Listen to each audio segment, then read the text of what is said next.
अब देखो एक एक नई बात बताते हैं, सुनना ध्यान से।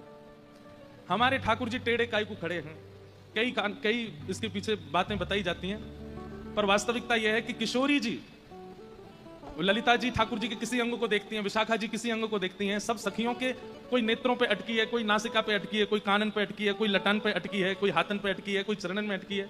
पर हमारी किशोरी जी जब जब ठाकुर जी के समीप आती हैं, उनकी दृष्टि यहीं पड़ती है, कमर पे।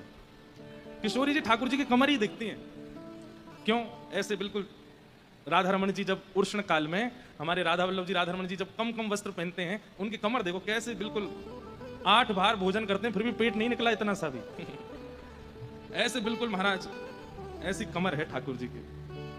तो ये टेढ़े, कमर से टेढ़े कैसे भय? किशोरी जी जब देखो वहीं देखती है, जब जब ठाकुर जी के सामने आती हैं। सर्वांगीण अंग का दर्शन सब लोग करते हैं, किशोरी जी भी करती हैं, पर किशोरी जी के नेत्र रुक जाते हैं कमर पर।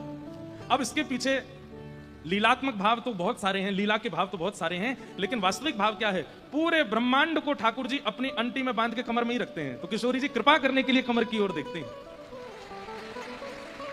पूरे ब्रह्मांड को ठाकुर जी ऐसे अंटी में बांध के फिर कमर पे बांध लेते हैं। तो किशोरी जी वहीं देखती रहती हैं, कौन पे कृपा करनी है, कौन पे अनुग्रह करना है, कौन पे न्याय करना है, कौन पे अन्याय न कर रखो, आदि आदि जो भी भाव।